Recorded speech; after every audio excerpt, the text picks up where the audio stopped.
Are you encouraging your son to dream about his future? What if one of the best ways to inspire him is by pursuing a goal of your own?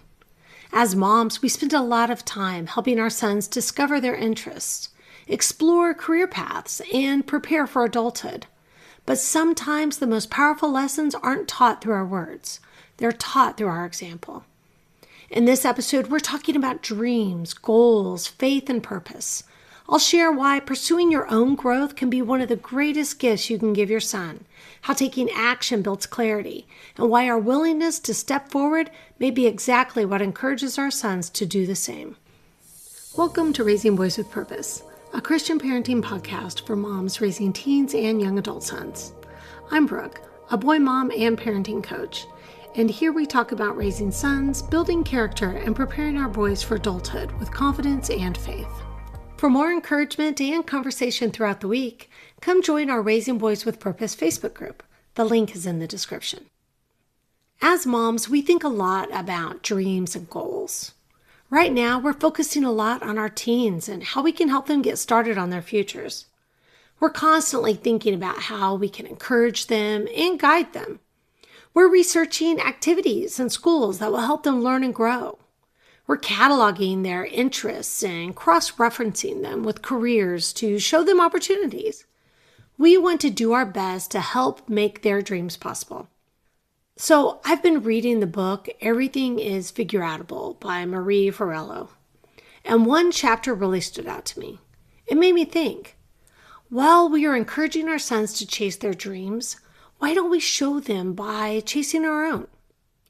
One of my main dreams growing up was to be a stay-at-home mom when I had kids. My parents divorced when I was about 7, after years of turmoil. And even though my mom worked while they were married, everything just seemed harder afterward. I remember the stress, and as the oldest, I felt the pressure not to cause problems. When my mom remarried, she stayed home with us, and I remember feeling almost relieved. We didn't have babysitters, and my mom was home when we got home from school. I decided that was what I wanted for my future children. I was determined to work toward it, and when my husband and I were discussing marriage, I let him know that was my dream and goal. He agreed, and we both worked toward the time when we would be able to live on one income. I will forever be grateful that I married a man who supported our children and me in this way. Not only financially, but also never grudgingly. As the boys got older, I started looking at some of my other dreams. One dream in particular developed during my years as a mom. The problem was that I couldn't see a path forward. I wanted it, but I couldn't figure out how to make it work, so I focused on other things instead. But maybe that's why this chapter hit me so hard. Chapter 6 of Everything is Figureoutable is called Define Your Dream. Originally, I picked it up thinking I might find some inspiration for helping our sons determine a future career after high school. My previous episode discusses ways we can help and encourage our sons in that process, and I'll put a link in the description.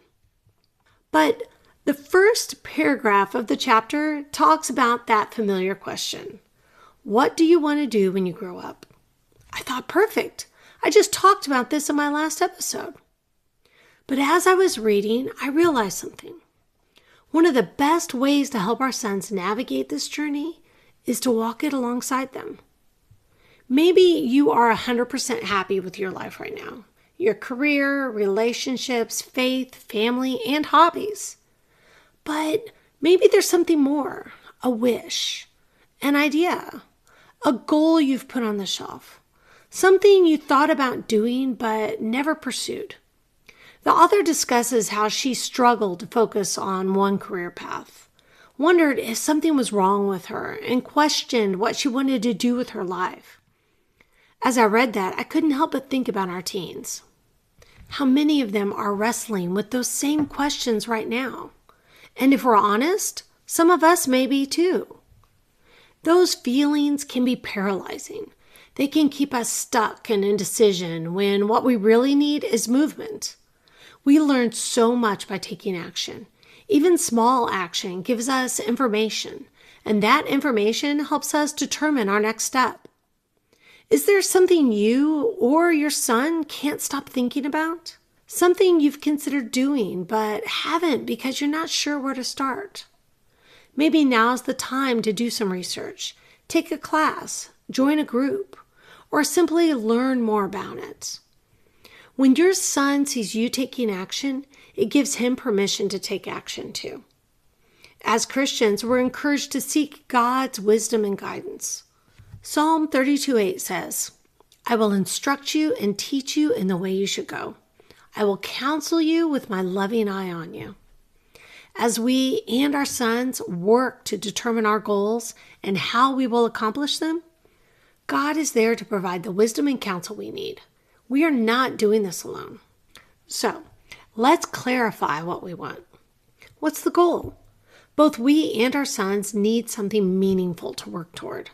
It doesn't have to be huge. We can start small and build from there. Maybe there's a craft or hobby you always wanted to try. Maybe there's a language you've wanted to learn. Maybe your son wants to play an instrument or try a new sport. As we challenge ourselves and learn new things, we grow. We gain confidence. We start looking forward to the next challenge and the next opportunity. Small steps often lead us to bigger goals. We were made to thrive. We were made to grow, learn, and move forward. When we don't have something to work toward, it's easy to feel stuck. We can become busy without being productive. We often confuse activity with accomplishment. That's why clarity matters. Clarity equals power. When you aren't committed to anything, you hesitate. You second-guess yourself. Progress becomes difficult. If you want something, you have to acknowledge it, write it down, and encourage your son to do the same. Studies show you're significantly more likely to achieve a goal when you write it down. Keep it simple. Break it into steps, just like a grocery list or a set of instructions. Writing things down brings order and focus.